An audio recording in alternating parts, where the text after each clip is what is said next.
Hello, welcome back to Blue Harvest Vintage Toys. It's going to be a really short one today because I'm not feeling too good.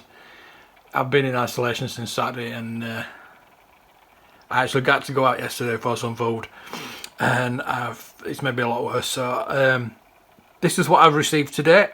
A signed copy, Kieran Gillen's signed copy of number 1 Dr. Aphra.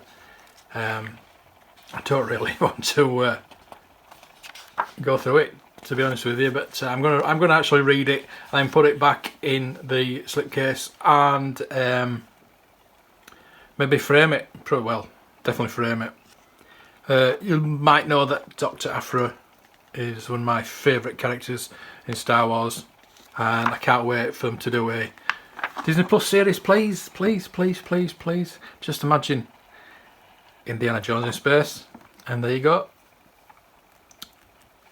So happy to get Kieran's signature. Big fan, big fan. So there's that. And also, you might know I've rejoined the Facebook community. Yeah, I've only done it for the figures, really, the Echo Base and all the other vintage figure groups. But I have got the first edition of the Echo Base magazine guide. It's probably the best thing to call it. Guide to. So yeah, and I use it quite often for the podcast. It's just like it's just there as a guide. So I've rejoined Echo this past week. Luckily enough, they're doing the second edition of this. May go through the first one sometime. I don't think I have gone through it before. It tells you all about Echo and Adam, who started it up. Some good advertising by Toys of Tatooine. We're in Leeds. All the admins. No Wayne. I know most of them really. From Echo Live. It's quite a bit more comprehensive than the last edition, which is pretty good. So you've got the early bird certificate there. I'm trying to move that over so I should have done this before, but there you go. That's me not aligning it properly, but there you go, you can see it now. So the early bird, it goes on to the figures.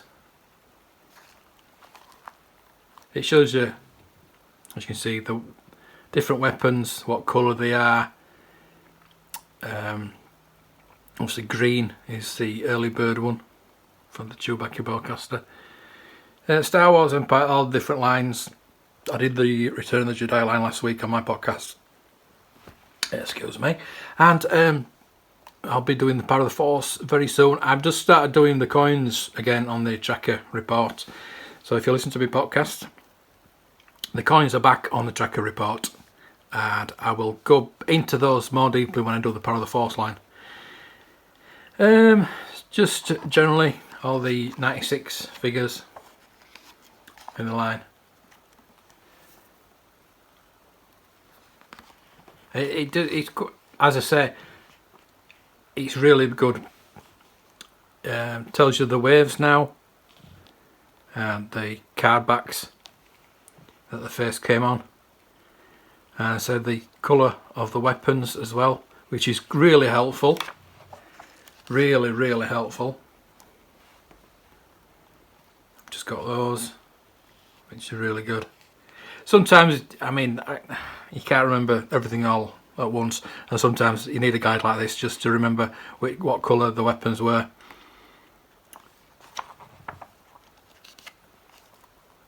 I don't remember all which weapon goes to which character, but it's the colour sometimes. It's like the grey and the black pilot blasters. Just remembering the Clock Car Pilot and the TIE Pilot got the grey, and 9 got the black. So yeah, it's just invaluable little little resource, really. And the Ewok, remembering which part goes to which Ewok, that's always quite baffling sometimes.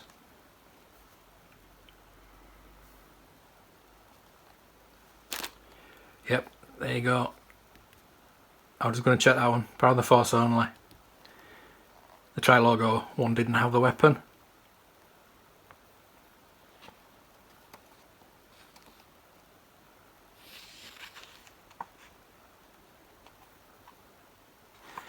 I don't know, because in fact, was that actually released in the Power of the Force? I don't know. That's something I have to check up on. See, you don't know everything. You can't remember everything. Creatures or accessories and everything like that. Is the Droid Factory R2 a figure? Is the Dinoga a figure? That's up to you. The way you want, if you want to collect it that way, that's up to you. There's any way to collect it. So the major variants as well, which is quite interesting to go through. That is something if you saw yesterday's video, I got that from John at the Super Awesome Geek Show, and I was going to check that and I never did. But I will check that. It's the paler. I thought it was a paler face, but the moulded legs, I never really got that. I never really got. I've read up about it and I just still don't. If I saw 2 different ones, yeah, that's something I need to read up on. As I say, just you can't know everything, and you've got to read up about these things. That's why I've got all these resources, all these books. I've got another book coming, hopefully tomorrow. So I'll show you that. The biggest, I think there's 2 like really big variants. There's the Final Cape Jawa and the Blue Snaggletooth. Those are the major 2. But obviously there's the hollow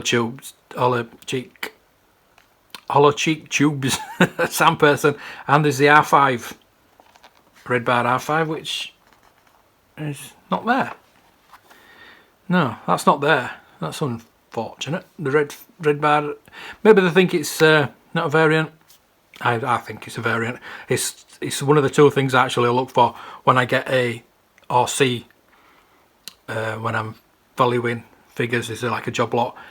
The first thing I look for is the hollow tube cheeks, hollow cheek tubes, some people, and the red bar R5. But like there's the little things like the matte grey paint version of IG-88. The turtleneck, it's just, I don't really class that as a variant, even though I have got both variants. I've got one here. That is, I have got that one. That is the one I see most, and that's supposed to be the variant, where that one's the painted neck one. So again, it's a matter of choice. You can collectors can be arguing these over and over. The cream vest.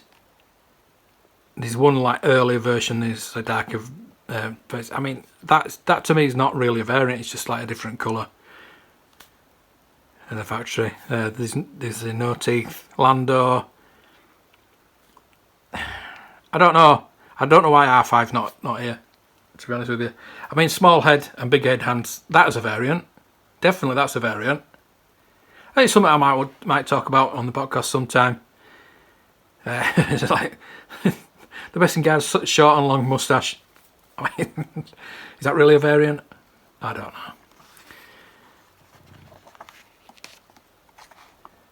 Obviously, the red the orange and the brown snake. Yoda is a variant. It's a variant on the accessory, but these differences in the Yoda as well, and the different coloured hair looks. I mean, you get your original look with the different coloured hair, and you've got orange, brown and yellow hair Bespin look. And I had about 10 different Bespin looks, and they were all different. Oh, there you go, sorry, I've missed it. There you go, there he is, red bar R5. I don't know why I missed that. It should have been probably earlier, because it's the first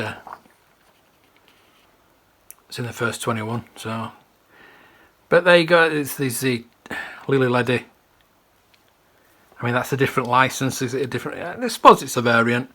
And the short mouth, short snout, Scout Trooper. Now the wind up Takara R2. I've been after one for ages. The Lily Ledy Burgundy Capes. Yeah, that's a variant. So we've got the Ewoks as well.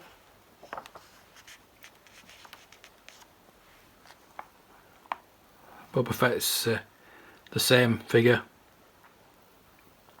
I mean, he had so many different variants of Boba Fett that I don't think they're... Oh, there you go. Tri-logo. Tri-logo Boba Fett. You've got your droids Boba Fett. You've got original Boba Fett. You've got your Taiwan Boba Fett.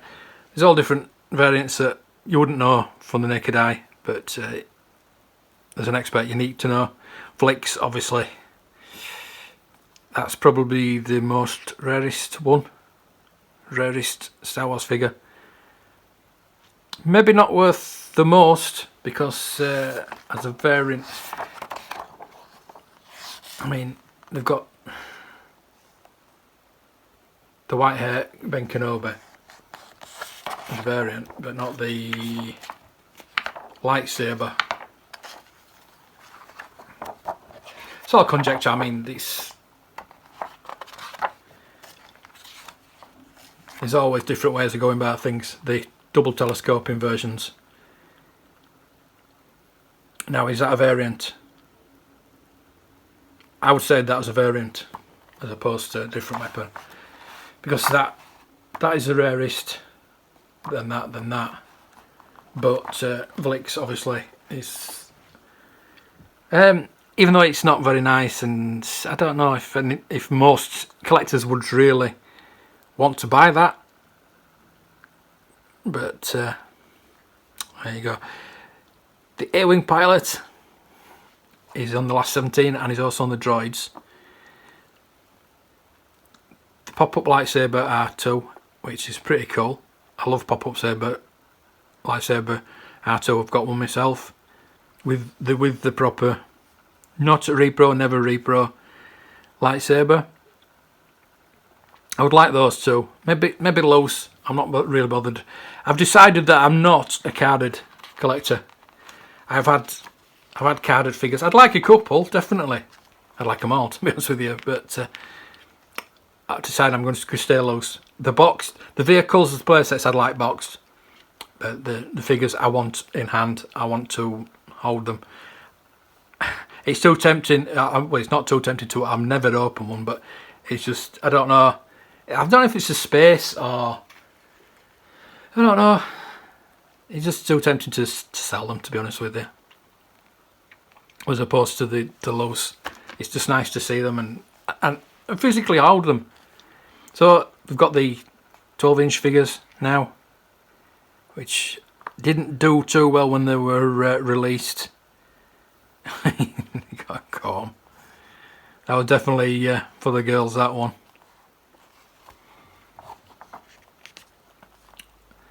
IG-88 is the rarest one to find. If you find one of those, especially boxed, oof. The R2-D2 I've also liked. Never owned one. I would like to own one just because of the Death Star plans. The Boba Fett. get that complete. That's quite valuable. I would like a Jawa. The 3PO, quite common. Usually pick one up for about £30. This is good. This is something I will really use. That I would like that as a poster, to be honest with you. Because it tells you all the different licenses all over the world. And to remember them all sometimes... I mean, I don't even know what Bassett is. Oh, Glasslight Top Toys, Tall Toys. I'd like some Tall Toys stuff. Especially the chipboard. Palitoy, Death Star. But it's a Tall Toys Death Star. Because that cardboard is chipboard in Tall Toys. Palitoy had cardboard. Kenner Canada, I don't know if that's chipboard or cardboard. I think it might have been chipboard in Canada as well. Playmix. Not heard of that one. All the Japanese ones I've heard of. PBP, Clipper, Brio and Playmix. Yeah, I think it's something I'm going to have to look at. I've talked about licenses before, but those are two that I see. Oh, there you go. Look at this. How brilliant is that? So Bassa was Empire Strikes Back and Return of the Jedi from Peru. That's quite interesting. You learn something new every day, and this is why I buy these books, because I love to learn and I need to know, and I want to talk about these things on my podcast. Brio and Playmaker purchased stock from European companies and then added stickers. They were sold in Scandinavia, so that's something I didn't know. From 1980 to 84. See, I go from the 77 to 80, 81 time. Obviously, I did collect up to 84, 85. But, yeah. Top Toys, I thought they were later on. Was it Glasslight? Yeah, Glasslight were later on. From 88 to 1990. So as well as Kenner, Palitoy went to 85, Kenner went to 85. Glasslight took it over in 1988. So from 85 to 88. Not a lot of people were, well, they weren't producing anything. Anyway, I'm going to talk about that, because that is something I'll keep for the podcast. Toy Tony, big thing about Toy Tony. I've talked about this on the podcast before, but it actually gives you a list, which is very useful. Very useful, because I always see things on eBay, and I always look for these card backs, because I know they could be with the German General Mills card backs. So that's something that I will use, definitely. Fantastic. I'm so glad I got this. If you're on Echo, or if you're on Facebook and you're not on Echo, get on Echo. Get on as many. If you're on Facebook, get on as many Facebook groups as you can find. The glossary, which is always good.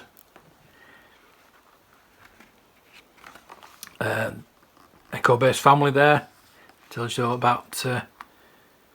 So get on these. Get on these.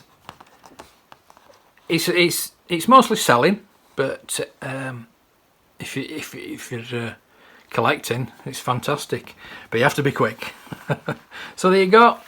That is a fantastic guide to Star Wars action figures. So get on Echo.